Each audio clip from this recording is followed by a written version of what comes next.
Welcome to Mets Hot Stove with your hosts, Rob and CP, the go-to podcast for all your New York Mets news and rumors. What's up, Mets fans? Welcome back to Mets Hot Stove episode 3. How is everybody doing here tonight on this Tuesday, November 11th? So we are in the offseason and we're waiting for what the Mets are going to do this offseason as they have a lot of work to do. Chris, how you doing, buddy? I'm doing well. It's good to get back up on here on stream. I've been doing some videos on my channel talking about the hot stove, the early off-season rumors, basically doing videos daily as reports are coming out. We got the GM meetings going on right now until the 13th, a couple more days of that. And we are slowly awaiting the MLB winter meetings coming up starting in, I think December 8th it is. So we're getting there. We're getting there. It's still the early off season. The reports are just starting to circulate. And I think since the last time both you and I have been on a stream, we have a lot to talk about. A lot of stuff has come out. So I can't wait for it. Let's do it. Yeah, and the last time we did an episode of the hot stove. We talked that we were gonna, we were talking about coaching staff. There was a couple of guys getting fired, and we all thought Antoine Richardson was going to be the guy to stick around because he had the best year as a coach.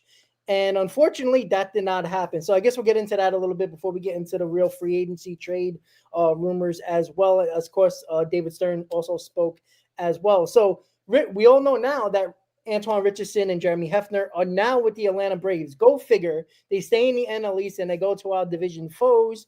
And everybody was like, okay, seriously. But we all knew that Jeremy Hefner in itself, this guy was very popular around the league. This is why this guy stood with the Mets through 3 regimes and kept his job because he was a hot commodity. And that is something that the Mets don't have a lot of the times when it comes to coaching or managerial guys in their organization. And Jeremy Hefner was somebody that we knew was going to get a job rather quickly in Major League Baseball. But with Antoine Richardson and the weird, I guess, back and forth when it came to negotiations, when it comes to his contract, his benefits, and all that stuff. And it ultimately apparently came down to money when it came to Antoine Richardson. And we're not talking about millions of dollars here. We're probably talking about 25, 50, or maybe 100 grand.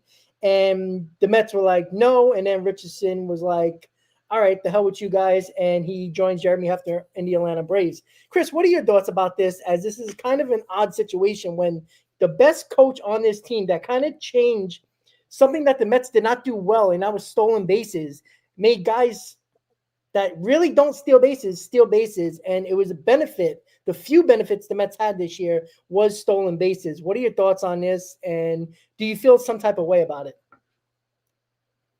It's just strange, like you said. I think that's just the best word to characterize this situation with Antoine Richardson specifically. It's just strange, right? I mean, at first it came down to the salary. The Mets, were apart with him on the salary, is what Antoine Richardson said directly in a quote that he gave to a reporter, and that's what was being reported. So he goes back to the rest of the league, fields offers, gets an offer from the Braves, I'm assuming. And at that point, the secondary differential in comparison to the original deal that the Mets had on the table for Richardson was that they couldn't offer him a pension at that point, right? And so, first of all, I didn't even know that as a rule with the MLB that certain organizations have certain pensions, an amount of pensions that they're allowed to give out. And so that's also a factor here as well. So, I think the common denominator with this all in this process is that the salary, how can you be apart on salary originally with the guy that a lot of people around this league have been giving solely the credit to the successes of the stolen bases of the New York Mets in 2025? That's the thing that strikes me as a little bit weird. And the other thing is that the timing of the other coaching staff hires too, especially with Kai Correa that we talked about the last go around, they were very quick to hire a guy like Kai Correa. And so there was a lot of speculation whether Richardson was going to want to go elsewhere for a bench coaching role, etc. We know that he's not going to be a bench coach in the Braves organization. He's going to be a first base coach again over there. And so it's just things just don't align with the timeline, right? If you lose Antoine Richardson, that's fine. but I just don't know if they gave and put their best foot forward in terms of retaining the guy.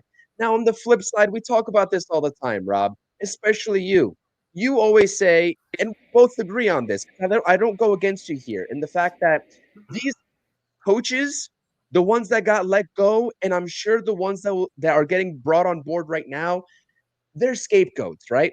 The real indicator of a successful team or lack thereof is going to be the performance on the field by the players. So theoretically, Antoine Richardson and Jeremy Hefner and Mr. Gibbons, who stepped down as bench coach as well, these guys are not to blame or solely give credit for the successes or failures of the 2025 New York Mets. So how much of a difference should it actually make is besides the point. I think that this change right here, it sucks because I think we all wanted Richardson back. I think that that was the one coach that we were like, okay, screw the rest. We want Richardson back because Juan Soto had a successful year. Lindor also 30-30. Like it was just all up and down the board successes on the base paths. But at the end of the day, it's taking a little bit of attention away from what the real issue or the real solution maybe is going to be this offseason. And that's that David Stearns needs to build a competent roster. That's the thing, first and foremost, that we should be talking about instead of these coaching changes that are taking place. Because at the end of the day, wins and losses are not like they're determined maybe by the manager. The coaches, I don't really think so much. I think we both agree that the players on the field have the greatest impact. So I just think that it's been a little bit of a distractor here early in this off season. And so it sucks, but you know what? I'm not going to think too much about it. We talked about it, and that's that. Yeah, I think coaching staffs are highly overrated. I think players make good managers. If I know we're not talking about the Yankees here, but when the Yankees hired Joe Torre, it was Clueless Joe that was on the back pages when the Yankees hired him, and he was part of a dynasty. So, I honestly don't think it really matters, especially nowadays when everything's so collaborative, everything's analytics. The managers are not what managers used to be in the dugout, and I don't think that it's that big of a deal. I think hitting coaches are overrated. I think first base, third base coaches are overrated. Do I think Antoine Richardson deserved to be back, and the Mets should have at least tried harder? It didn't seem like they tried hard enough, and didn't. And this is the problem that I have with David Stearns. Again, he can have a great offseason and he'll shut my mouth, but I think David Stearns thinks that he's the genius with everything. Anything that's positive is his credit, and anything that goes negative is everybody else's problem, and they get the consequences, just like this year where he basically fired a whole coaching staff. And as I said during the season, this coaching staff was going to be the scapegoat because we know Stearns wasn't going anywhere. We felt that Mendoza was not going to get fired after one good year, one bad year. It felt like Stearns is also going to give him at least one more year, or at least 60 to 80 games before he makes a decision if the Mets should retain him throughout the season. But overall, when it comes to the coaching staff, it is what it is. I just don't think. I think the reason why the Mets lost this year and didn't make the playoffs was the pitching. And I don't care what you think of Hefner. Hefner was not going to make the difference of Frankie Montas pitching well, or any other garbage pitcher that Stearns decided to get here and make them any better. I don't. In 2024 was an anomaly, and I think 2025 caught up to us. And I don't care what type of pitching lab you have. When you have bad pitchers, they usually end up being bad pitchers. So that is something that I think is well overrated when it comes to coaching staffs. And again, we'll see how this new coaching staff is with Mendoza. Again, it's not Mendoza's guys once again, if that matters to you. I think it kind of does. It's kind of, the lame duck manager, has Kai Correa over his shoulder waiting to take his job. That's the way it feels. But it is what it is. This is what David Stearns does, and we have to deal with it. But it doesn't matter about the coaching staff. It's all about the players. And when we get into the news about posted players, these Japanese players, Munetaka Murakami and Tatsuya Imai, posted over the last couple of days. These two guys were highly regarded, or at least Murakami we heard a lot more of, but Imai is a type of pitcher that could be at the top of your rotation, or at least a solid number 2 or 3. That's where he's projected. He's not as high as Yamamoto, but he's kind of, probably I would say second tier to that. I think he's better than Kodai Senga, if anybody cares about that. But what are your thoughts on these two posted guys? There's a lot of weird rumors coming out with Murakami about him not hitting fastballs. We'll get into the average really quickly, and I know you brought that up. I think you tweeted about it, if I'm not mistaken, or if somebody else. But I know you talked about it. You brought it up somewhere about he's not very good at hitting high velocity fastballs. But what are your thoughts on these two guys getting posted, and who do you think the Mets are more likely to go after? I don't listen. First of all, Murakami, and then I know the guy hasn't been posted yet, but Okamoto also is kind of in that same range that we talked about that Murakami's in. I think Okamoto is actually going to be better than Murakami, even though Murakami seems to be getting a lot more hype. But Murakami is not coming to the Mets. Let's just get this out of the way right now. I even think Will Salmon put out something in an article talking about both Murakami and Okamoto not being at the forefront of the Mets' interest. This offseason, whether it's a combination of just the player profile, the skill set that they've evaluated, or the fact that they know, especially in the case of Murakami, that he wants to either be a Yankee or just go to the West Coast, like a lot of these other Japanese players in recent history. Right. And so the one player that we have actually heard about is Amai. And, we haven't really talked about him all that much because let's face it, I mean, he hasn't garnered as much attention as Okamoto and Murakami, but this guy's talented. I mean, you're right. I don't think that he is a front line starter, at least not right away, but he's more of a mid-level rotation guy. And I think that no matter what, and I think that we should get into Kodai Senga as well, because there's a lot of rumors swirling about him. And I'm sure that we will, because I think the goal of this offseason for the Mets is that a decision has to be made. Are you keeping Senga or are you not? And if you are keeping Senga, he needs to be a bottom of the rotation guy. And you need to create a flexible, deep rotation to where you can have Kodai Senga be a fifth or sixth starter in the back end instead of the front end. I think a guy like Amai would definitely help that case, but he wouldn't be the only one that needs to come over to Queens. I mean, there need to be at least one or two more guys that come over, at least one more, especially given the young talent that you have already with Tong. And the caliber of that pitcher that comes over also is a direct reflection on maybe a Sproat or Jonah Tong trade if you're going after the premier talent, like a guy like Skubal, who we haven't talked about in a while as well. But yeah, I mean, 95, mid-90s fastball for Amai. He's got a 6-pitch mix, which is good. I think that anytime you see a guy coming over from another league over to the MLB, the transition period, especially for the hitters, like you said, with the high velocity fastballs, Murakami does not fare well with fastballs, and the average is pretty ugly on fastballs over 93 miles per hour distinctly, which a lot of pitches he's going to see in the major leagues is going to be over 93 miles per hour. So that's going to be an adjustment period, right? And the pitcher's the same thing, but with the pitchers, the more of an arsenal that you have at your disposal, like Amai does with this 6-pitch mix that these scouts are talking about, the better of a chance you are going to adjust quicker to the league, just simply by throwing opposing hitters off and keeping them guessing. And so that's what I like about, I guess, the outlook of him. I think I'm still going to have to do some digging in terms of, more scouting reports and getting into the nitty gritty of the statistics. But I think he's coming off of one of his best seasons, if not his best season of his career last year, posting like 1.92 in the ERA category, something like that. It was a really good year for him. I think he's 27 years old as well.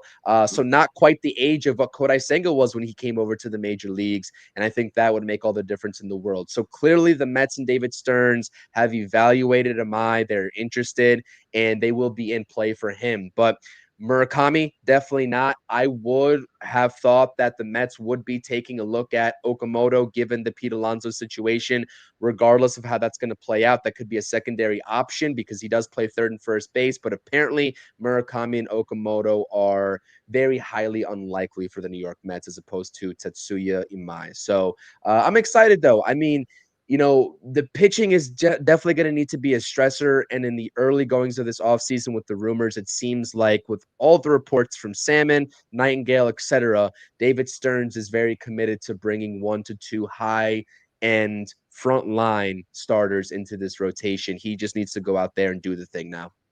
Yeah, you're spot on with my 27 years old, 1.92 ERA this year.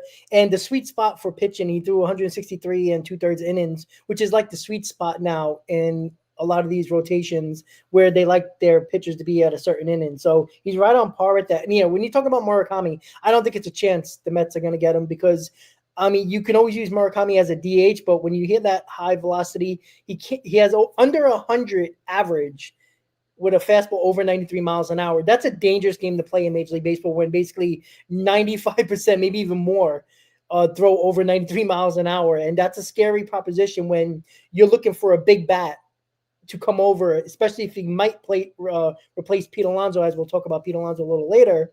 That's worrisome to me. 265 home runs, 273 career average.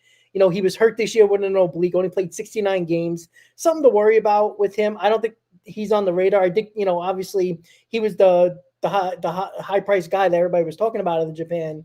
But Okamoto, I think, is the probably only position player option for the Mets if they happen to go that route. But he's not posted yet, so I think the Mets aren't even thinking about that yet until he is posted. When he has that 45-day window once he's posted to sign a deal, and that's when I think the Mets would worry about it. So listen, I'm all on board. Amaya is probably not going to be a number one or a number two, but definitely a number three. If he's cheaper than a Valdez or a Cease, yeah, you can spend money on that and do it that way, but that's something we'll have to wait and see. And yeah, Stearns, I believe, is going to go after two high-end starting pitchers, which is kind of, shocking to me because that's going on the opposite direction that I think David Stearns would ever go into when it comes to pitching. But I think he actually realized that you can't do this nonsense you did in Milwaukee and have it work, especially when you have a high payroll, when you have more money than anybody else. This is something that you have to make sure you have to change up your philosophy just a little bit. Even if you still want to use it in the back end of your rotation, even in your bullpen. But when it comes to your top two guys, I think you got to be smart about who you bring in here. And don't tell me Minaya is your number two starting the season because I'll go ape shit, and I'm not in the mood to go ape shit so early in this offseason when it comes to David Stearns. But we'll definitely see what he's going to do with these two posted players. So listen, and I know the comments are flying off the rails right now, and it's always great to be back and see all the comments and all the people that wondering if I fell off the face of the earth, but I didn't. But we'll definitely see if Amai is an option for the New York Mets. When it comes to the Mets rotation and Kodai Senga, Chris kind of hinted at Kodai Senga a little bit. The trade interest for Kodai Senga is obviously pretty high. I don't think anybody thinks otherwise. I think that you can I'm not saying you're going to get a nice package or, a big package for Kodai Senga, but I think you can definitely maybe get a reliever, maybe get maybe a mid-level prospect that could, bolster your farm system to make even a bigger trade, something like that, where you might have a team that you want to trade for a starting pitcher. And that team really likes a player on another team or a prospect on another team. You can get him for Kodai Senga, and you can work out a deal for a starting pitcher. I know that's thinking a lot outside the box, but when it comes to the interest from Kodai Senga, I don't think anybody's surprised by that. He is a really good pitcher, but he's not trustworthy, at least for the New York Mets. Not at the top of the level rotation that we were expecting him to be a big part of. The trustworthy factor, the giving up on your team at the end of the year when you technically weren't injured, but you didn't feel quote unquote comfortable with your mechanics or whatever it was, you weren't injured and you gave up on your team when they desperately needed started pitching. I don't think Kodai Senga can be a part of this team. I know Stearns talked about Kodai Senga being a part of this rotation in one of his interviews. I think that's all bullshit. I think that's trying to hype up a pitcher that they clearly don't want. They lost favor with him. You saw that at the end of the year. I mean, he wasn't even a thought to pitch the last final few games of the year. That's a joke when this guy was supposed to be a top two pitcher in your rotation. I think you need to trade him. I don't think you should worry about what you might have to get back for him. I think you have to make this deal, especially if you're going to revamp this rotation the way we hope that David Stearns is going to do. Your thoughts on Kodai Senga and the possible trade interest for him, Chris? I also think that this directly has an impact It's related to what the Mets' plans are, whether they're going to really go all out in the trade market for that true ace, like a Tariq Skubal, right?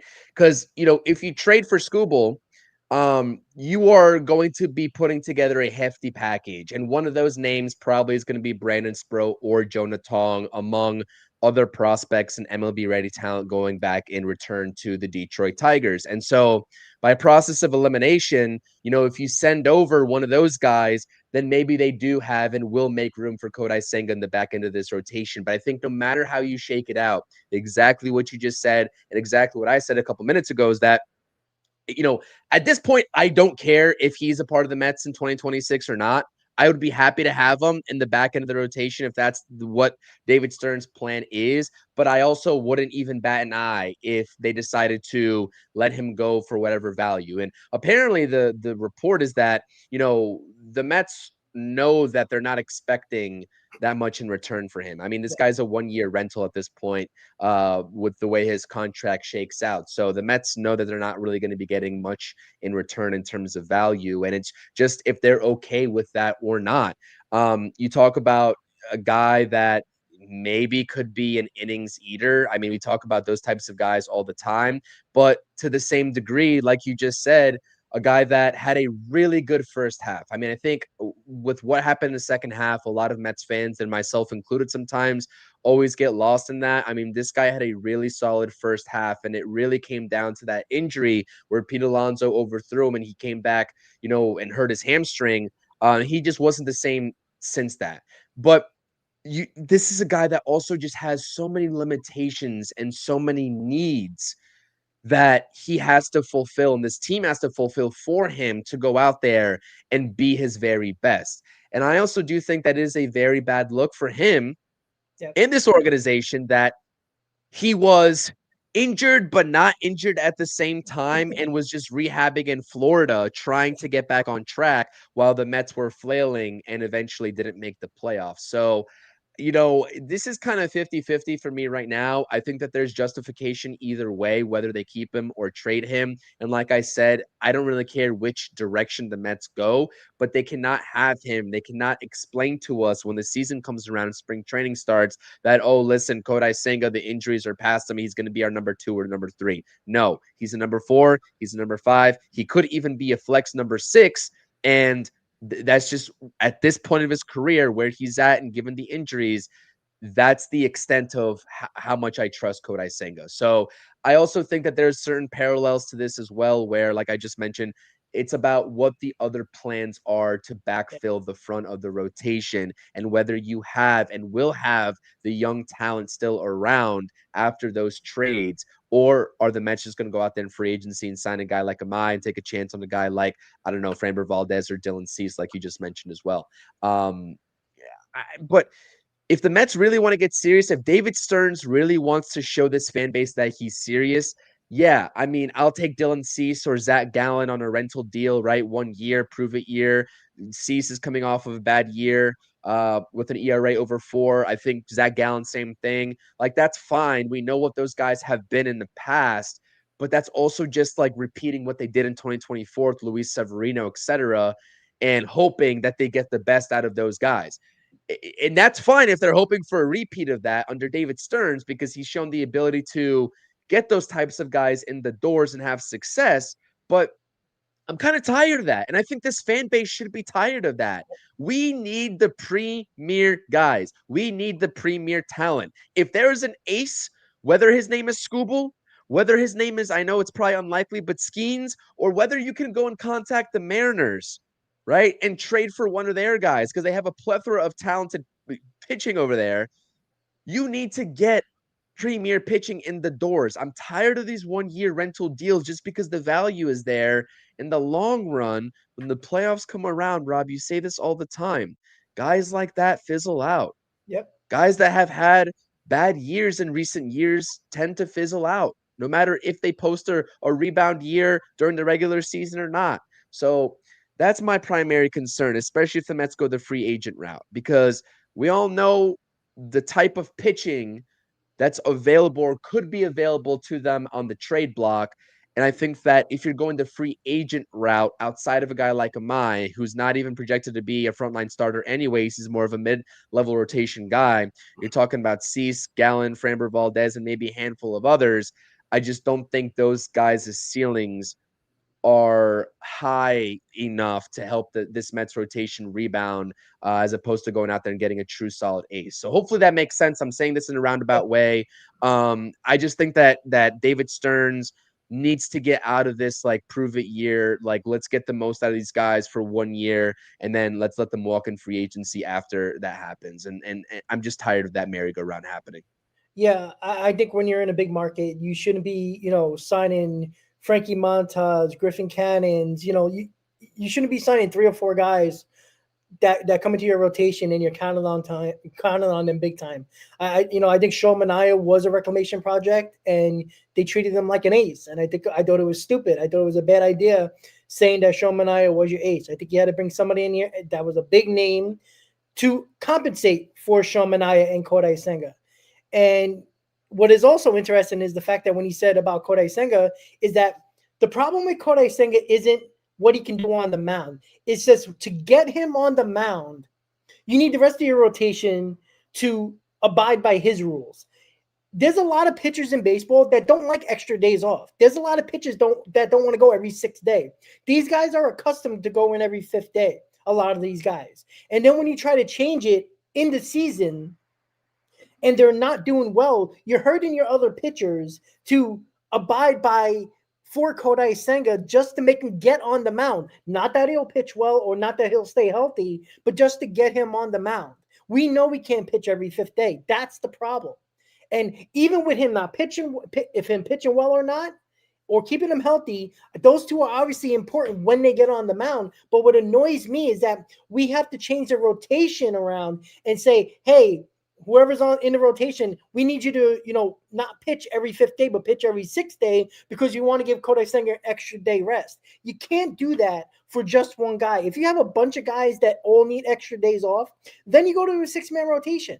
Then you use Kodai. Then Kodai Senga can make sense more to what you're trying to do with this rotation and extra days off. I think it's a huge mistake to still worry about. The Mets can't worry about, well, if Kodai Senga is in this rotation. This is why the Mets have a very important early offseason. They got to make decision on guys. They got to know if they're going to be going for 2 top-line starters, they need to know, go after 2 top-line starters. This can't, prolong through the offseason. And then you lean into a spring training and you still got Kodai Senga on your team and you got a bunch of other guys in this rotation. I don't think you can be worried about Kodai Senga, a part of this rotation. I think you should go with Nolan McLean as one of your top starters, whatever it might be. If he's the number 2, whatever you wanted to think about. It's Nolan McLean, and do what you need to do at the top of your rotation and worry about the mid to the back end of the rotation a little bit later on. I think that's what you have to do. And the Mets can actually do it. When people are like, they're not going to get two top-line starters, why not? It's not like they have to spend on Dylan Cease and Framber Valdez because there's nobody in the trade market. There's like 5 guys in the trade market that are top-line starters you can get. There's multiple guys, a guy like Suarez, a guy who can definitely be a guy who can be at the top end of the rotation. And he's young too, which is interesting. That's a guy that you can look at if they don't want to go the Valdez Cease route. But those are guys also in the free agent market. So the Mets can spend big on one pitcher and make a big trade for another pitcher. And now you can transition Nolan McLean and not have so much pressure on him going into the season. Now, I think Nolan McLean can handle it, but I don't want him pitching on opening day. I'm sorry. I just don't. I don't think, 10 starts, 8, 9 starts he had at the end of the year is going to make me feel confident that, okay, Nolan McLean's going to lead this rotation like Jacob deGrom did. I'm just not going there anymore. If he's a part of a big-time rotation, great. That's why I think a guy like Freddie Peralta or Sandy Alcantara are guys that are more likely in the trade market, along with Tarek Skubal. I do think those 2 guys are more likely only because Freddie Peralta is his last year of his deal, so you can transition McLean into getting more experience this year with Freddie Peralta leading the rotation, and on top of that, you don't have to worry about 6-7 years down the line with Freddie Peralta if you don't want to re-sign him. Same thing goes for Sandy Alcantara. I know he has a couple of years left, but he's not making $30+ million. He's in the 22 to 25 range when it comes to salary for the next couple of years. And he's a guy that's still a very good pitcher that can be at the top of your rotation along with Nolan McLean. And you don't have to, Alcantara is going to cost you, but it probably won't cost you what it would take to get Tyrek Skubal. And that is something that you also have to look at. So the options out there in the free agent market and the trade market shouldn't be overwhelming for David Stearns to bring in 2 top 3 starters to add to Nolan McLean. And then you fizzle out your rotation in the back end with a Peterson, with Senga if he's still around. Or if you really think Sproat it can be ready for the rotation to start the season, he can be your 5th guy. Brandon Sproat shouldn't be one of your main guys coming into the season. It would be stupid to do that. So many different ways the Mets can go. But I think with Kodai Senga, he shouldn't be a part.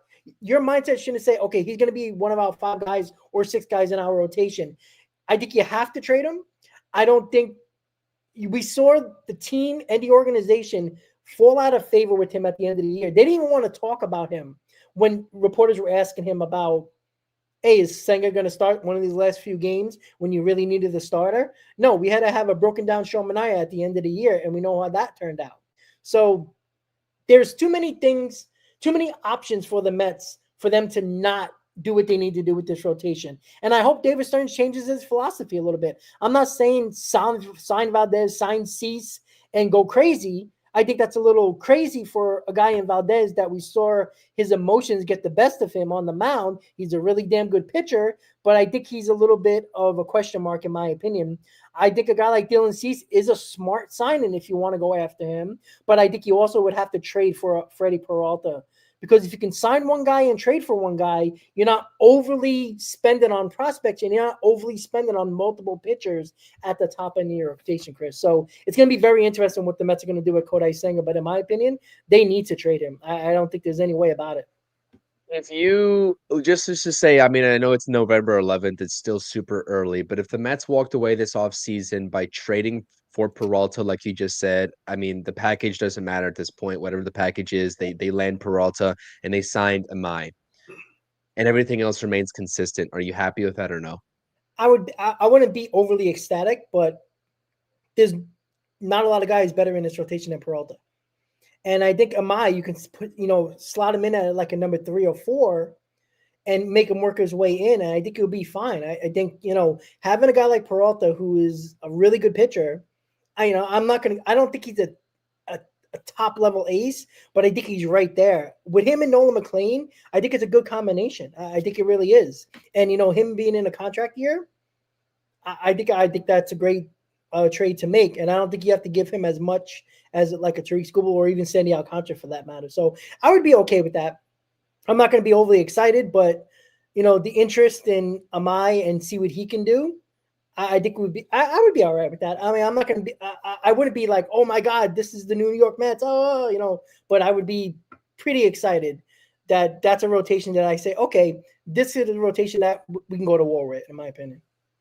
Yeah, I think I could live with that as well if that ended up being the results. And Freddie Peralta is the guy that I talked about on my channel as well. And it's just like, we've been talking about him for the past couple of off seasons and speculation of, when or if the Brewers would get rid of him. And I think that, with the type of season, the regular season, because he did, kind of flounder a little bit in the playoffs when the Brewers got there, but he posted really good numbers in the regular season.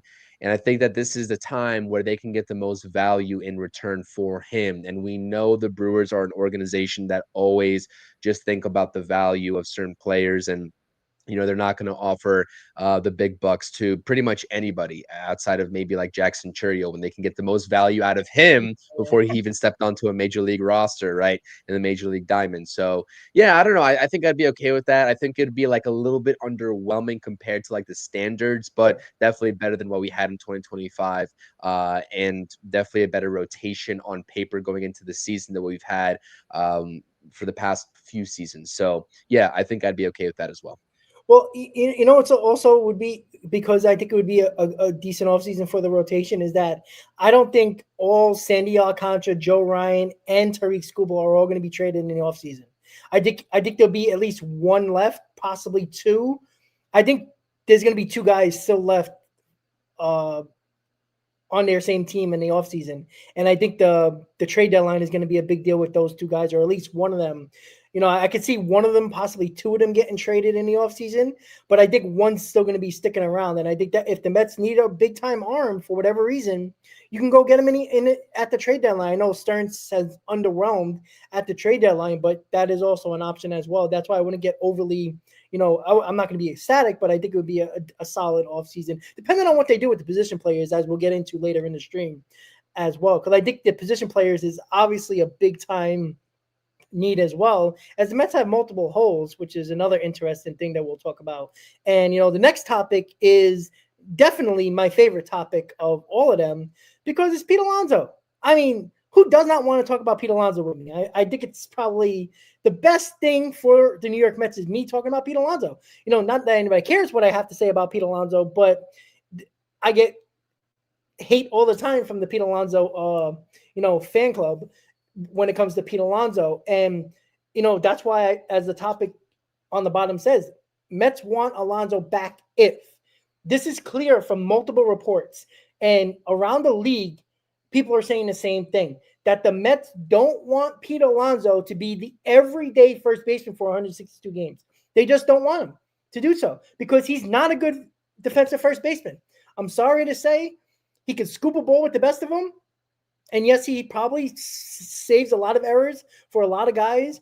But if you listen to, I think it was either Eric Chavez or another coach that is currently on the, I think it was John Gibbons that was on Foul Territory not too long ago, that the Mets actually planned when they did their defensive drills to throw the ball more in the grass to get a better hop. And I know, because it does speed up the ball when you skip it. I know that's crazy to think, but that was like one of their defensive drills that they worked on in spring training, was to throw the ball before it hit the lip of the dirt and skip it on the grass because it's an easier play for the first baseman. And I don't know if that's just something because it just happened to work out that way, or that was an actual plan. Again, I don't know. I'd rather you just throw it, a dart against straight across the diamond, but to each their own. Pete Alonso has a problem throwing the baseball. And he had a terrible defensive month with throwing the baseball and catching the ball for the most part in September last year. And it was a big reason why the Mets lost a lot of games when they should have won these games. He wasn't the sole reason, but the defense was not good. And there's a big reason why, again, there's no conversation of Pete Alonso, who had a great offensive year, in the MVP conversation. A lot of people would believe that Pete Alonso had a better year overall than Juan Soto, but yet Juan Soto is going to get MVP votes when Pete Alonso will not. And that is something that you always have to look at when people are looking around the league about Pete Alonso. And don't think for a second that the Mets organization doesn't think very similar to what around the league thinks with Pete Alonso. Pete Alonso has an emotional attachment. That is all. And we have to understand that when it comes to Pete Alonso, right? Do I think Pete Alonso should be here? On a team-friendly deal. I don't think you can give him more than 4 years. I'm sorry. And the only way I give him more than 4 years, if he's willing to be a part-time DH. And I know that was talked about in reports as well. That is what I want. Because when we talk about somebody later in the show, he's a better fit for the New York Mets. Even if you do bring back Pete Alonso, but definitely if you don't bring back Pete Alonso, he'll be a perfect fit, and we'll talk about that in a little later. But Pete Alonso is a guy that we all love the bat. But you also lose a lot with him as well. And when they talk about a culture shift within the organization, he is the unfortunate scapegoat in this malaise of players, because there isn't a lot of guys you can take off this team. Nimmo has a no-trade clause. Jeff McNeil is probably going to be off this team. Pete Alonso is the easiest one to get rid of when it comes to the core guys. And unfortunately, he didn't sign that 7-year deal a couple of years ago. That's on him. That is not on the New York Mets.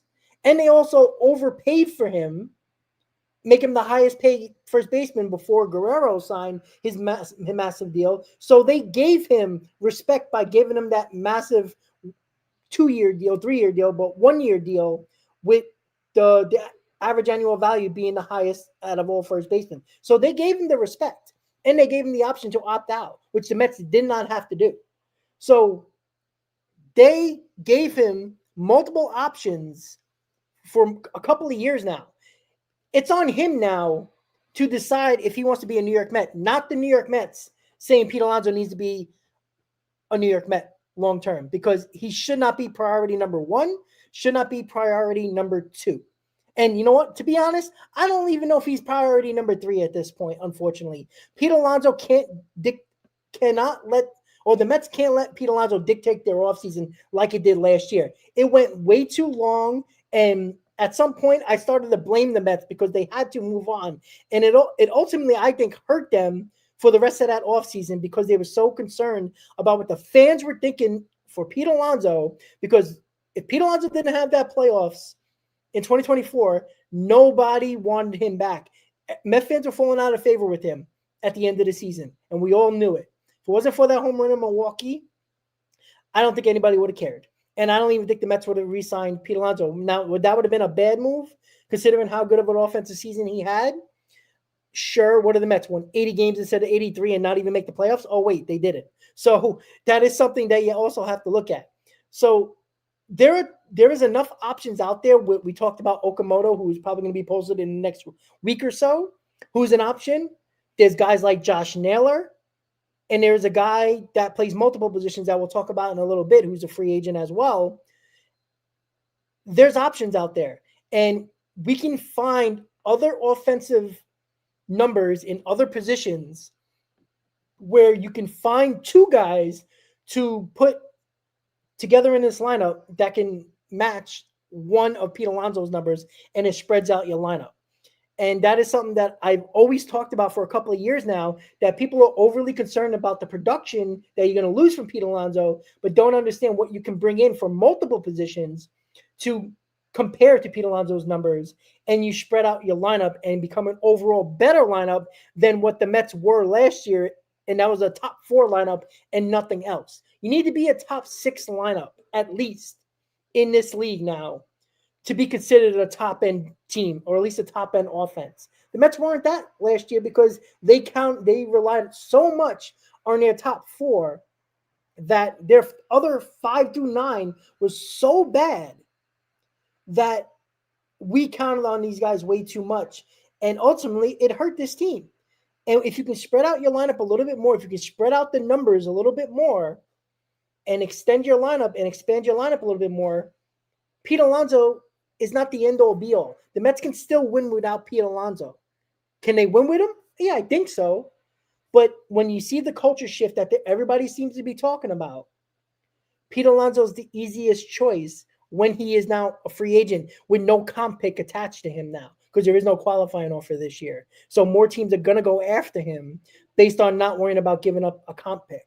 That is the other thing that you have to think about as well. And I think there is a team that's going to give him, like Seattle, Boston, Cincinnati. Those are 3 teams you'll be looking at with Pete Alonso that are willing to fight for him for 5+ years. And the Mets aren't going past 4, in my opinion. I don't even think they're going to go to 4, but I think they would go 4 to match a team if somebody else goes 4, Chris. I think that they would go 5. I think they could go 5. I think that what you said about the DH thing is definitely a thing that you have to consider for Pete Alonso, though. I mean, that has to be somewhere written, whether it's going to be public knowledge or not. That has to be written in the contract. I mean, Pete Alonso, he's a great. It's like, this is what I hear from Pete Alonso fans. I'm a Pete Alonso fan. I like Pete Alonso. I don't have any issues with him as much as you do, probably, Rob. But he's not good defensively. He knows how to scoop baseballs, which every single first baseman should understand and know how to do, is scoop a baseball. That is like the bare minimum of a good fielding first baseman, is scooping baseballs. Like, that's what that position is all about, right? You're a big body, scoop baseballs, anything thrown at you, put it in your glove and get it in the glove. But how do you throw? What's your footwork like? What's your range like? All that, Pete Alonso, not good defensively, and we've seen no improvements with. Quite frankly. But the bat, it speaks for itself. Listen, I would not be mad at all if the Mets went above and beyond to keep Pete Alonso, right? I would not be mad. Again, but you need to create a flexible roster where Pete is okay and he's not going to get butt hurt that at a certain point, whether it's in year 2, year 3, year 4, that they're asking him to be a DH because they want to get a guy like Ryan Clifford some reps or any other person that enters the equation in the picture at first base outside of Pete Alonso, because we can do better defensively. And a lot of people are saying this if you watched Vlad Jr. defensively and offensively too, because he had a great postseason for the Blue Jays. I mean, he was undeniable. Like, there were certain plays where I'm like, dude, if that's Pete Alonso and he's making that throw to second base for a double play or should be double play, I don't have any confidence that he doesn't airmail that shortstop that's coming across second base trying to turn that double play. So anyways, that's besides the point, right? Because that's just like hypotheticals, right? But a lot of people are saying you need to keep Pete Alonso and you need to add another star. That's what people are saying. I see in the comment right now. That's a great idea in theory, right? That's a great idea if the Mets were willing to spend as much as the Dodgers, perhaps. And even then, that might be a pipe dream because this Mets team has so many holes in their roster that, yeah, it would be great to play like MLB The Show GM and be like, all right, I want to sign Pete. I'm going to re-sign him to a long-term deal. But then I want to get Bregman. I'm going to sign Bregman to a long-term deal too. That's just not how it works, right? Especially when you're taking a look at, the taxation of Steve Cohen when they go over that luxury tax. And given all the bullpen needs that this team is going to have, the first one being Edwin Diaz, who I'm not sure if we'll talk about or not, but anyways, that should be priority number 1, in my opinion, to at least shore up. Like you say, Pete Alonso shouldn't be the priority. I know who should be the priority, and that should be Edwin Diaz, because there's not many. There's maybe one, and outside of that, you're not looking at any replacements that are even on the same stratosphere of Edwin Diaz and what he would give you if he goes elsewhere. And so that's why I think a lot of people are talking about Pete Alonso, is that you have, just like you did last season, maybe if not more this season, you have replacements that you can spread the wealth across your lineup for similar price points, right? I've talked about a handful of options. I'm sure we'll talk about one of the names that you said, and I know which name we're going to talk about, but there's a lot of names that I can point to that are on the market, and I'm like, okay, you and you, let's get 2 bats, put it into this lineup. And I know it's kind of like a simple way of thinking. It doesn't always equate to that one value production of what Pete Alonso produces, but also you have to think about it, right? Getting, 18 home runs with one guy, 20 home runs with the next, that's 38 home runs that Pete Alonso will probably give you.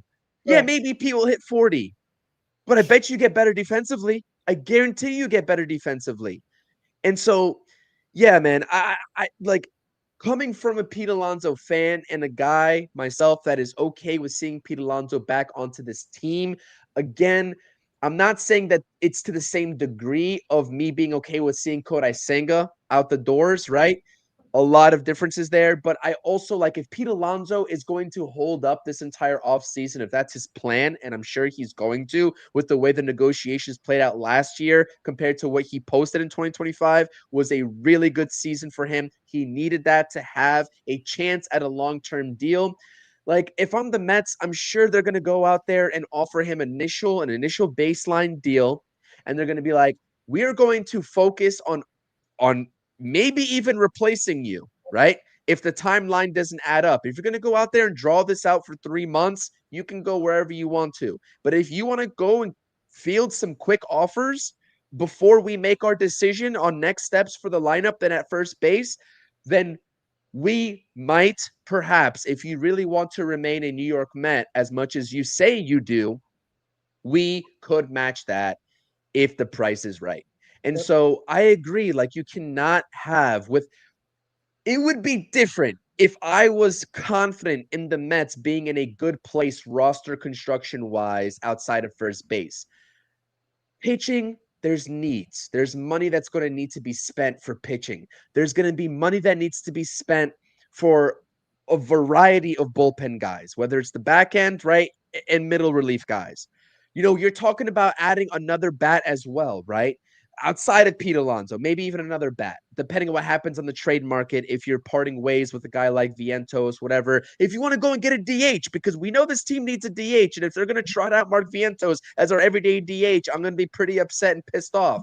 There's just too many holes with this team that just make it impossible for the Mets to be okay with themselves to allow Pete Alonso to dictate this whole offseason. I'm not saying I don't want the guy back. I'm not saying that, you shouldn't maybe put an extra step forward to retaining him, but there's limitations on how far the Mets should go before it becomes a little bit of a ridiculous ask, which it's going to be, because Scott Boras is licking his chops at an opportunity to say screw you to the rest of the league, because he did fumble the contract negotiations last year. Let's make no mistake about it. So he's going to be out for extra vengeance and trying to get this right this time for his top client. And I don't know. I just don't have a good feeling about this. I don't have a good feeling about it at all. Correct. And look, if the Mets had one hole and it happened to be first base and Pete Alonso was a free agent, I think they do everything they can to bring him back. I think he would be priority number one. But honestly, he's not in the top three. He just can't be. When you need top-line starters, when you need an entire bullpen for the most part, and you probably need another bat at the very least at what other position, either it's center field, second base, third base, especially if the Mets are going to trade for a top-line starter, most of these guys that you could fill those spots with might be gone. And that is something that you have to think about. And this is going to be a quick topic with Edwin Diaz. We both want him back. He's priority number one in our eyes. Most Met fans should think that way as well. He is a hot commodity. We know the Dodgers are reported to be very much in on him. The Mets cannot lose Edwin Diaz to anybody, let alone the Dodgers. Nobody. Edwin Diaz needs to be a New York Met. It doesn't matter how much it costs. I don't care if year 4 of the contract is bad. I just don't. This is the priority right now. For the next 2 years, he's probably going to be one of the best closers in baseball, maybe even 3 years. He's not 35 years old, 36 years old. He's still in that prime range where I think you can get a really good top closer 3 more years at the very least. I think it's going to take 4 years, possibly 5 years, maybe the 5th year being a club option or something like that you have to retain him. And that is something that is obvious to almost all of us. I'm not sure if everybody believes that in the comments, but I know me and Chris do. 100%.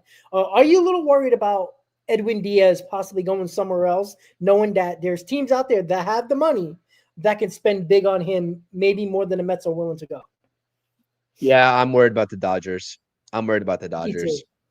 Because, I don't even care about what was said today in the reports, because I did see some stuff that was floating around by some of the reporters that were talking about, the Dodgers being linked to Edwin Diaz.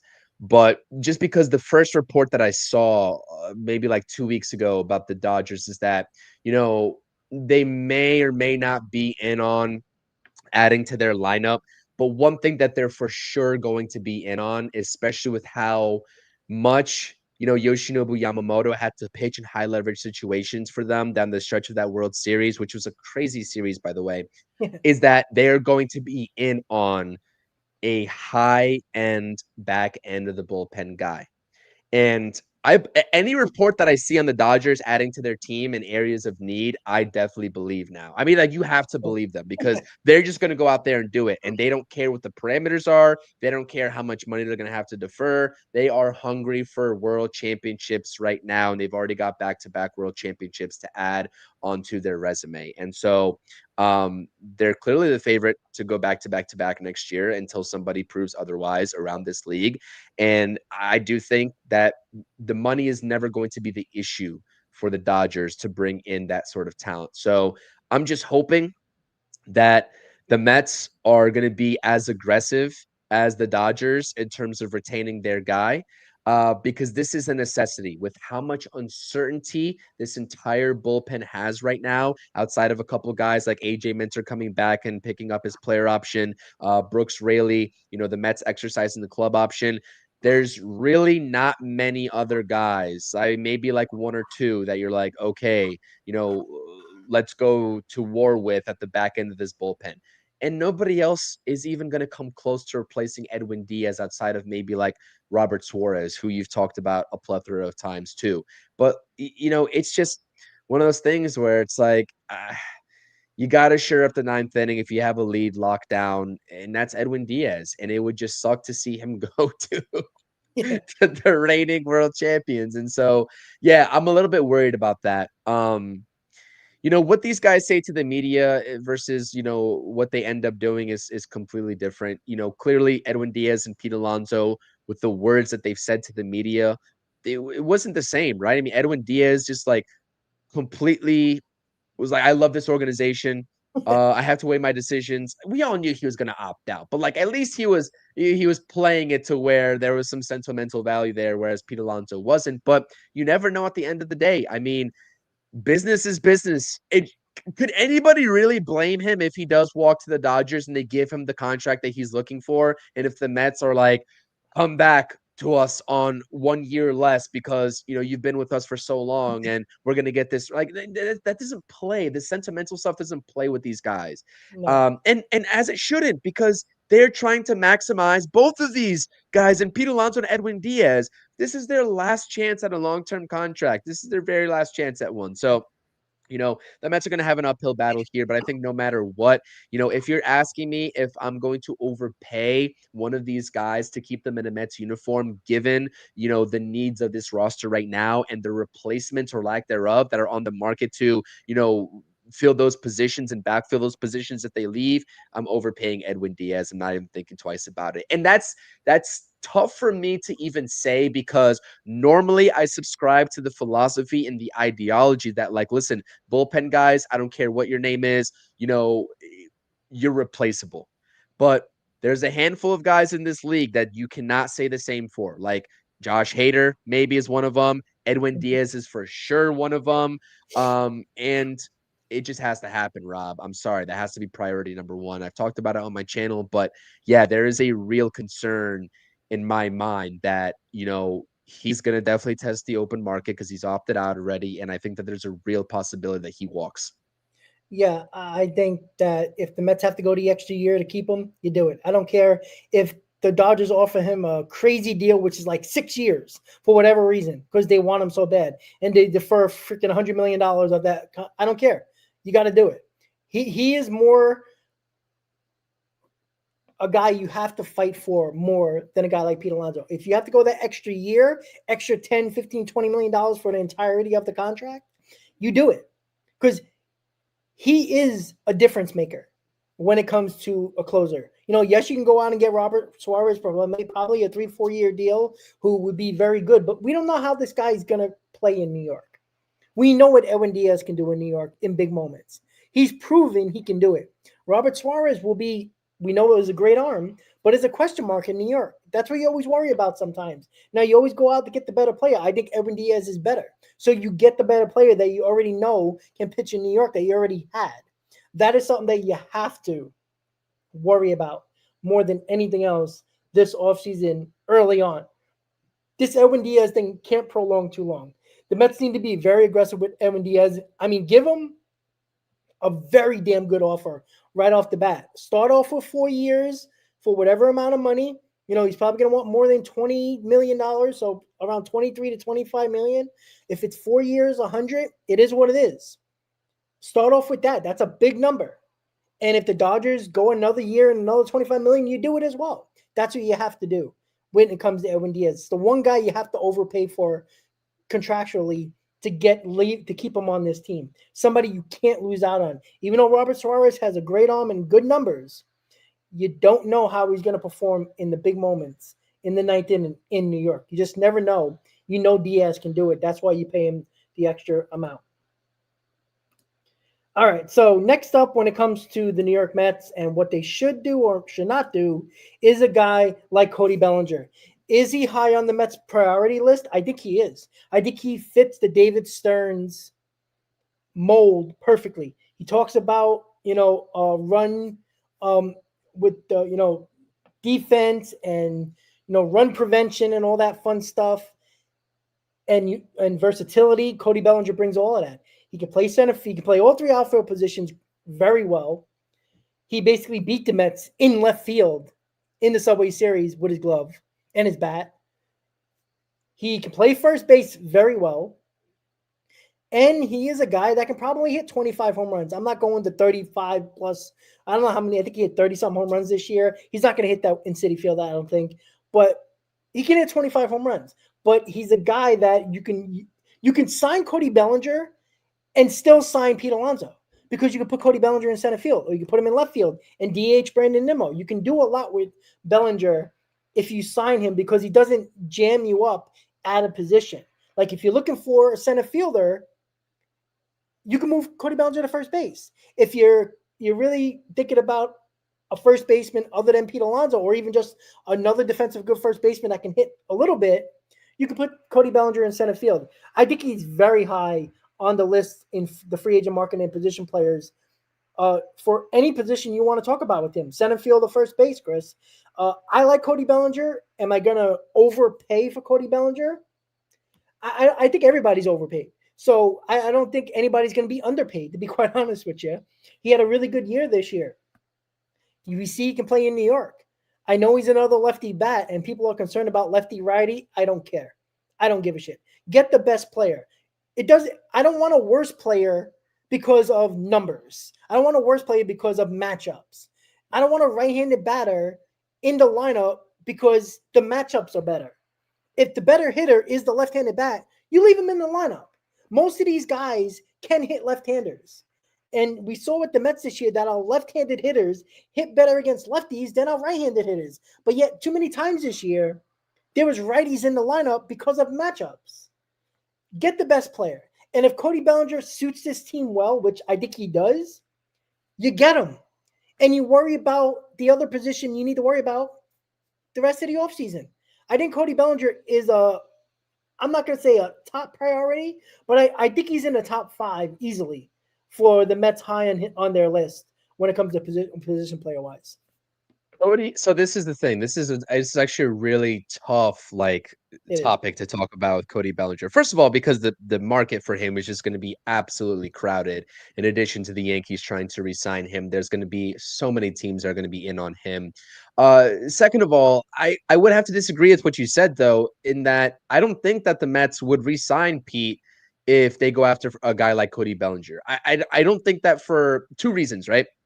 One is that David Stearns actually said today, Carson Bench, top prospect for the Mets, has the ability to make this team out of spring training if he proves what he needs to prove, right? And so that would theoretically solve your bat in center field, and then you'd be signing Cody maybe for like a hybrid outfield first base kind of deal. But the other thing is that this guy's going to be asking for a long-term contract too. And I have to stick true to my theory here in that, this is not MLB The Show. Like, you can't give 2 6-year deals out worth damn near $200 million to both Pete Alonso and Cody Bellinger. The contract valuation right now and what Bellinger is scheduled to make from whatever contract with whatever team he signs with this offseason is around 6 years, $180 million, give or take, right? That's around just about, that's actually spot on, $30 million AAV. I can see 28, I can see 29, I can see even 30 as well. His bat up and down. He's had good years, he's had bad years. I'll call that for what it is. But he does seem like a David Stearns type of player because he's versatile. He's more versatile than Pete, but Pete Alonso, if you're talking about offensive numbers strictly and putting back into this lineup, you're going to take Pete Alonso all day long. I would have to imagine. But that's kind of where I'm at a loss here, because I like Cody. I would definitely be on board with signing him. Long-term for Cody Bellinger makes me a little bit worried, though, because we have seen some pretty brutal years from him, but we've seen some pretty high upside years, especially this past year, with that short porch at Yankee Stadium. Do I think he's going to hit 30 plus the City Field like you just said? No. We did say the same thing about Juan Soto, and he put 40 over the fence, and we are like, okay, maybe we can expect 30 plus, not quite 40, but he ended up going damn near 40 as well in his first year as a New York Met. Yeah, I don't know. If you're asking me Cody Bellinger versus Pete Alonso, who I would rather have on this team in 2026, I still have to give the nod to Pete Alonso for a long-term contract as long as he's okay with moving to DH in a couple of years from now. But also with the emergence of Carson Bench, barring anything like drastic that the Mets do, I'm talking about like a Skubal trade or just a blockbuster trade with Carson Bench's name in it, for a pitcher or what have you. I don't know where Bellinger goes here. I mean, there's also a case to make for Brandon Nimmo potentially being a DH in the future, and Brandon Nimmo is just like, I think that's where the problems start with this Mets lineup is Brandon Nimmo. I mean, I'm not talking about his offensive production. I'm just talking about where he's going to occupy, what position he's going to occupy in the field. Because that guy's got about maybe one more solid year of fielding left in him before the wheels fall off. That's why I want Cody Bellinger in here. Is the fact that if let's say Carson Bench does make it out of spring training, looks really good, and you put Cody Bellinger at first base, now you can platoon Bellinger, you can put him at first base, left field, you can do what you need to do, and that's why I think Cody Bellinger is more likely than Pete Alonso at this point. Because if Stearns is talking about Carson Bench as a possibility making the team out of spring training, then Cody Bellinger makes more sense. Because let's just say that Cody Bellinger is the guy that the Mets are thinking about playing him at first base. Let's say Pete Alonso is probably out of the question at that point. You're not signing both of them. That doesn't make sense in my opinion, even though I think you should do it, but they're not going to do that. But Cody Bellinger be a first baseman. If Carson Bench doesn't work out during spring training and doesn't look ready, you put Cody Bellinger in center field and you get a defensive guy for first base. And you worry about that, you're going to get 25 home runs, maybe close to 30 for Bellinger. You can get 10 to 15 home runs from somebody, in my opinion. That adds up to the total or close to the total or exact total of the power numbers for Pete Alonso. So, Bellinger's an interesting thing. Like, would I be against it? No. But you're right. He had years that were really bad. But I also think the Dodgers kind of screwed him over as well. After he got hurt, they kind of set him to the side, because he did get hurt in that World Series COVID year. I think it was when he dislocated his shoulder, and that kind of messed him up in his MVP type season. And I think the Dodgers kind of like pushed him to the side a little bit. And that kind of messed him up. So I think he's going to be a solid ball player. I don't think he's going to be as great, but I think he's going to be very solid. So I wouldn't be against it, but it depends on what is David Stearns thinking here? Does Cody Bellinger 6 years feel more versatile and feel more opportunistic when it comes to Cody Bellinger? Like, they could see him still be a really good player in 6 years over Pete Alonso? Because that's the other conversation you got to have as well. Well, okay. So with this Bellinger discussion, at that point, how many lefties is too many lefties on this Mets team? Well, let's count them out. Let's count them out though. Like Bellinger, Bench, Lindor, Nimmo, Soto, a lot. McNeil if he stays, right? Maybe there's one more I'm forgetting, but like, that's also crazy. I don't think any other team in this sport is sporting, a lineup that has 5-6 lefties, right then and there. But a lot of them hit lefties yeah. well that are currently on the Mets. So that's something that you have to take into account as well. And matchups shouldn't be an issue if guys that are lefties hitting lefties pretty well. Yeah, well, and listen, I know Lindor's a switch hitter, but let's be honest, he's better from the left side anyways than he is the right side. And Beatty as well, so, if he sticks around, yeah. Right. So if he sticks around, that's for Beatty. That's a spoiler alert for what my video is going to be tomorrow, and that's dropping tomorrow night. Because there could be a chance he doesn't stay around. Anyways, yeah, but you know what though, like, if you're asking me, I don't know. I saw a comment here between Alex Bregman and Bellinger. I'm like, I think I'd still have to go with Alex Bregman, just given, Oh, you I know, the agree. first. Yeah, I would have to go with Bregman. I But don't you think have to that bring back Bellinger. Alonso, don't you? Don't see, that's the problem. If you bring back Alex Bregman, you probably have to bring back Pete Alonso. The only reason why is because then you can go young in center field and go with Carson Benz, even if he's not great in spring training, then just go with him. Hopefully he's good defensively and work on his bat throughout the year. Well, that's where I've been talking about Okamoto on my channel, and it's so disheartening to hear that the Mets aren't really going to make a pursuit of him, at least right now that we know of. Because I think that if you do bring a guy like Bregman in, you make Beatty either your second baseman, and you can float McNeil out in the trade talks like we've been hearing, and then you can sign Okamoto, and that's a really good defensive alignment right there. And that also, given the Okamoto power abilities and Bregman, that'll give you 20 to 25. In any given year, that's also replacing Pete Alonso's home run production right there in that split 2-for-1 deal that we talked about. But anyways, that's besides the point.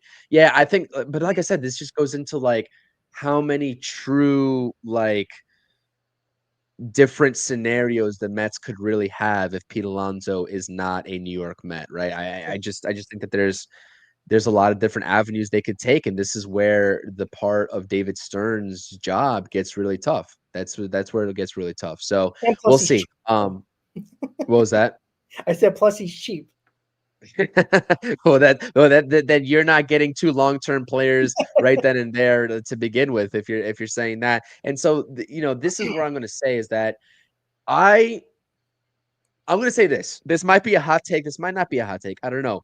I'd rather give Pete Alonso the 6 years than Cody Bellinger the 6 years. I think Cody Bellinger is the true 4-year contract type of player this offseason. And I think that he's going to be shooting for 6, just as Pete Alonso is. I wouldn't be surprised if either of those guys signed for 5 or 4.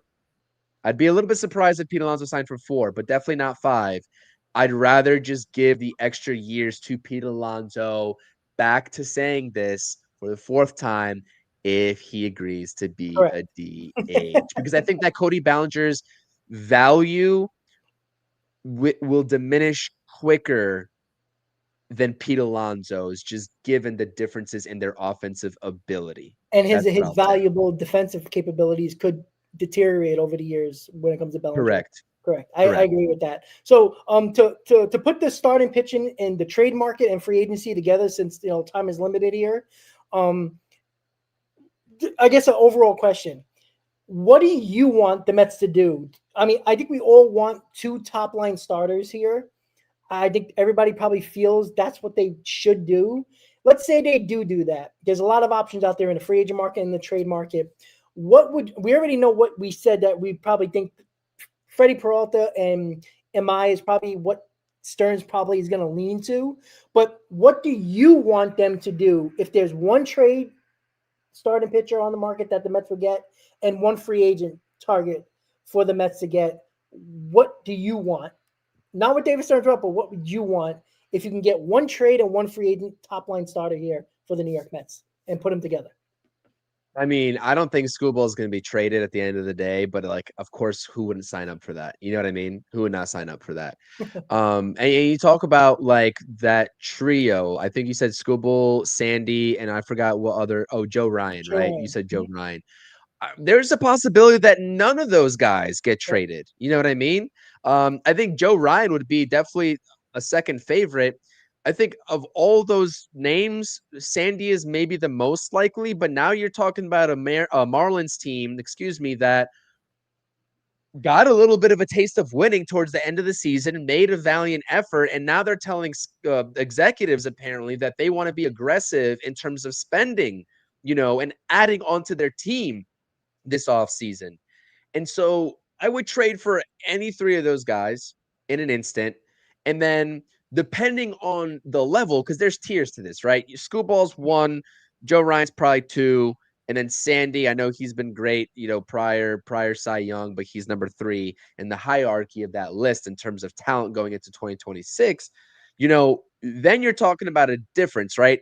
If you go get a guy like Scooble, you have to think about a contract extension. You're probably going to go out there and not splurge as much in terms of money valuation on the free agent that you sign. That's where I would take a guy like Dylan Cease, right? Or depending on what type of deal Michael King wants, I'd give it to him too. But Dylan Cease, I think, is going to be in there for, a year, maybe 2 years as an opt-out to try to get him back on track and back onto the open market, kind of like a Pete Alonso deal, but from the pitching side. But if you go get a guy like Sandy, I mean, he's got another year left, but, relatively inexpensive, like you mentioned earlier. You have a lot more ability to splurge on a potential free agent. So there's levels to this, is essentially what I'm saying. And we have to keep in track, the cap space, not maybe the space, that's the wrong word for now until the CBA negotiations kick in, but the luxury tax, you have to take that into account. So I don't know. It's just so hard to talk about the trades right now of the starting pitching because, like I just said, I can see a scenario where all three of those guys I just mentioned are not moving on from their current teams, and they're going to just ride into the season with what they got and then evaluate at the deadline, etc.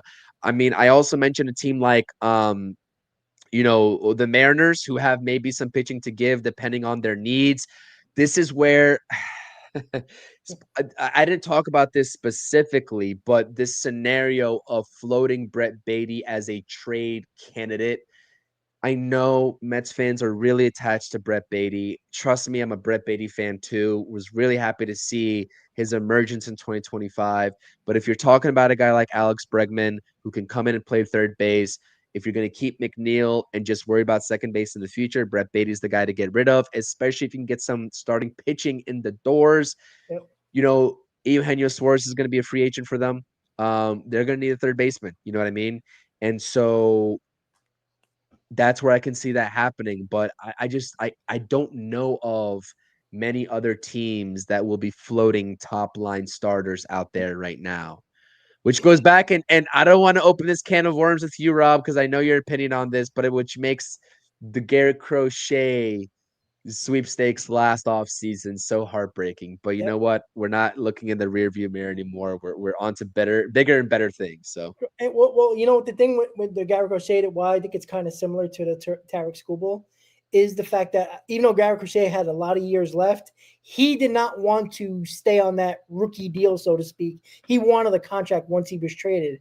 I don't think Tarek Skubal is a guy that is automatically going to free agency. I know he's a Boris guy, but if he's willing to talk negotiations with Detroit, even though that kind of broke down rather quickly, he was willing to sign an extension.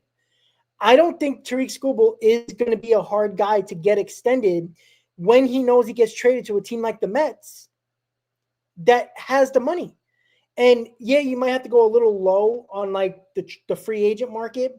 Let's say, you bring in, a lower end guy that's maybe a middle of the rotation guy from the free agent market. But if you bring in Tarek Skubal here, even for 1 year, and put him with McLean, and you can get another free agent pitcher that's probably a middle of the rotation guy, not somebody that's, top line, but somebody pretty good.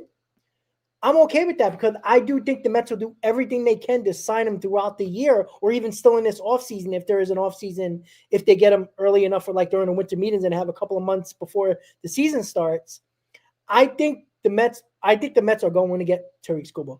I don't think David Stearns is messing around with a guy like that. I think he's a guy that you're willing to trade many prospects for, considering that there's holes that you can fill still with the guys you currently have and guys on the market. Tariq Skubal is a guy that I'm willing to take the risk and have him for 1 year. Have him pitch here for 1 year. Good or bad. I think you can still sign him throughout the season or any offseason when you trade for him. And I still think the Mets have a really good chance to sign him long-term when he becomes a free agent. And who the hell knows after the 26th season with the CBA expiring? We don't even know if we're going to have baseball in 27. So I'm not worrying about 2027. I'm worrying about 2026. Go get Tariq Skubal. Do whatever you can to get him. I don't care what it takes. I really don't. I think the only guy that is kind of untouchable is Nolan McLean. I honestly believe that. I even think Carson Bench is a possibility. If it takes one less prospect, but you have to add Carson Bench, I do it. If that means you have to go sign Cody Bellinger or, trade for a Luis Robert for center field, I do it.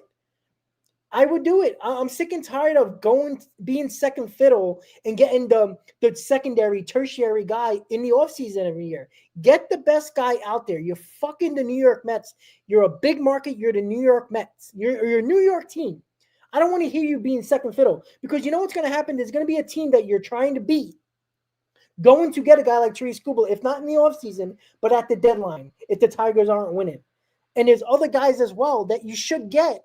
So you take them away from teams that you're fighting against. That's why you got to get Edwin Diaz. You can't let him go to the Dodgers. Same reason why you can't let other top players go to the Dodgers again and again and again, along with other teams in the NL on the National League. You got to worry about that. Tariq Skubal is a guy that the Mets need to go hard after. And if that means you get Tariq Skubal and getting a middle of the road pitcher for your middle of the rotation, I'm okay with that. That's what they got to do. So if you want, I would take Tariq Skubal and give me a Merrill Kelly. I'd be fine with that. Pairing him with McLean and Peterson and whatever the hell you want to do with Clay Holmes as your number 5, because Clay Holmes should be a number 5. I know he pitched well, but be careful with the innings he just had. Because if anybody thinks he's going to be okay pitching another 160-plus innings, you're going to be insane. He's going to get hurt. I'm sorry for everybody thinking that that's not true. You know, you don't want to pay big-time pitchers because of injury, but the guys you bring in even for short-term deals, that was a big part of your rotation this year, even though he shouldn't be, never pitched this many innings in his career. Be careful trusting Clay Holmes to be a big part of this rotation, especially in your top 3. If Clay Holmes is your number 3 guy going into the season, be careful what you wish for, guys. So Clay Holmes needs to be a number 4 or 5 guy, in my opinion. I think Brandon Sproat could be possibly in the trade, so I'm not even worried about him in the rotation. Until those trades are done, I'm not worried about the kids except for McLean in this rotation. I don't care. I'm not dying on the ledge here if Sproat and Tong aren't a part of this long-term plan for the New York Mets. I'm just not anymore. I'm sick and tired of waiting for prospects. You can't wait because you wait too long. Lindor's too old. Nimmo's too old. You know, if you keep Pete Alonso will be too old. You're going to have these guys in the mid-30s before your best guys become prominent pitchers. And then when they become prominent pitchers, now they want money. And now you just fall into that trap again. So Tariq Skubal, Merrill Kelly, that's what I would do for this rotation to surround out this lineup, and I would trade Kodai Senga. Let me just go with, we talked about Alex Bregman. I think we would like Alex Bregman. This is quick over real quick. Do you think he's a possibility? Again, Pete Alonso. That's the problem. Yeah, if McNeil is actually a tradable candidate, although you know what, no, I at the end of the day, I do see the scenario playing out where Brett Baty's just going to be a third baseman for the Mets. So, I as much as I would like Bregman to be a possibility for the Mets, I'm trying to speak it into existence. I just don't see it happening. I don't see that fit being something that's up, you know, the alley and the mindset of David Stern. So I'll say no. Yeah, I think Cody Bellinger is more. I know that's not the same position, but I think Bellinger is more of an option than Alex Bregman. Unless all options fall off the table and Bregman's still out there, then the Mets probably don't have a choice. Oh yeah, I think he's a possibility if all other options fall off the table. What about Bo Bichette? That's a guy that came back from injury, had a really good World Series. A lot of people are projecting him to be a second baseman now, which fits right into the Mets mold of what they need. Dude, he is a righty. That's a good sign. I know everybody gets excited about those matchups. He is a right-handed bat. Is that a possibility for the new? He's young. I like him. If you're not going to go get Pete Alonso, give me a prominent bat and give me a guy like Bo Bichette. I would take him in a heartbeat to play second base and, throw Josh Naylor at first base, and I'd be very okay with that offseason if Carson Ben's going to be your center fielder. What about Bo Bichette? I'm a no on him because I think he's going to want more. I think he's going to want like 7 to 8 years. I made a video about Bo Bichette, actually. I think it released yesterday. So I'm a no on Bo Bichette. I like his bat too. I think he's a competent bat. I do have some issues with maybe some of the power numbers, just given how much of a free swinger he is. He doesn't walk at a high clip. He did reduce his strikeout rate. He has led the American League in hits, 2 years of his career so far. I think he's a really good player. Offensively, he just offers nothing else that's desirable for me. No defense, no speed, no nothing else. And I don't even really care that he's going to be transitioning over to second base, where I think that he's going to be a lot better defensively because he's not a shortstop. But he's not a major league shortstop. The numbers, fielding numbers say that. I think that would be a mistake to give a guy like that 8 years. Just like I wouldn't go 6 years for Bellinger, I won't go 8 years for Bichette. I think there's levels to this. And like I said, these guys like Bo Bichette, 5-6 years, sure, let's do it. 7-8, not really. No thanks. I'm good on Bo Bichette. And I think that, if all else fails, okay, sure. But then you're talking about desperation mode. And we all know that, wheeling and dealing in desperation mode is not something that David Stearns is going to do either. So I don't think the Mets will be in on Bo Bichette. And it would go against everything that David Stearns has said about run prevention, because he is a terrible fielder. So I'm good on him. All right. So before we end the show, there's a guy that we didn't talk about, Shota Imanaga, who is now a free agent. What about him being an option? Okay. Yeah, I know that it depends on, again, with a lot of these guys, it depends on the contract valuation. Of course, it's going to be elevated like all contracts are, especially given the competition. I know that a lot of people have concerns about Imanaga. Listen, there's 2 years of sample size and 2 years only of sample size that you have to work with at the major league level for Imanaga. He had a really good rookie campaign. Of course, he wasn't going to produce what he produced in his rookie year and year two. He still had a really good year. Yes, he did crumble in the playoffs. I think that if you're talking about free agency, he's probably going to want a 4 or 5 year deal, perhaps, I would say. Do I think it's realistic? I don't think the Mets are going to do it. I wouldn't expect the Mets to do it, but I would be open and willing to at least entertain that. I think I'd go after Imai, given the age, first and foremost, but Imanaga would be – I like Imanaga. I'll say that. And that's just the fact of the matter. I see a lot of Mets fans that are saying, stay away from Imanaga this, stay away from Imanaga that. He gives up so many home runs. He does. That's true. But, I think that he would also be – he's probably going to – and this is the one issue that I have with Imanaga, is that he's going to want to get paid like a frontline starter, even though I think that he's a number 2 or number 3 as well in the rotation. So whoever is the cheaper option of him or Imai coming out of, after he's posted or when he's posted, I would probably take, but I'm not completely out on Imanaga, is what I'll say. Yeah, it's hard to judge him mostly on Wrigley Field when the wind blows out a lot of the times, especially a lot of day games where the wind blows out, which is always concerning. We don't know how that would play in Citi Field in a bigger ballpark where the winds are a lot different than Wrigley Field, but I wouldn't be against it, obviously. One more thing before we go, Ketel Marte, he might be on the trade block. That's another guy I don't know if the Mets will go after, but it would be smart to go after him considering he just got a contract a couple of years ago, if I'm not mistaken. Yeah, I would do it. I would go after him. I'll probably end up talking about him sometime on my channel. I think that I'm not really sure what the recent rumors. I'm not going to even pretend to know what the recent rumors are with Ketel Marte or Ketel Marte. But that's a guy that I would definitely like in this lineup. And I think that, if you have the ability to move McNeil for whatever value to create that roster spot and add a bat like Ketel Marte in this lineup, I'm not even hesitating whatsoever. And I think that David Stern shouldn't either. 100% I'm in. There you go, guys. So episode 3 is now in the books of Mets Hot Stove, a long hour-and-a-half show. We haven't done this for a while, so trying to get back into the flow here for this off-season. But we have a lot more videos, a lot more live streams going forward with the off-season starting to kick up a little bit more with a lot more rumors. Thank you guys for watching Mets Hot Stove episode 3. We'll see you next time, guys. As always, Met fans, let's go Mets, and we'll see you next time, guys. Good night. Let's go Mets.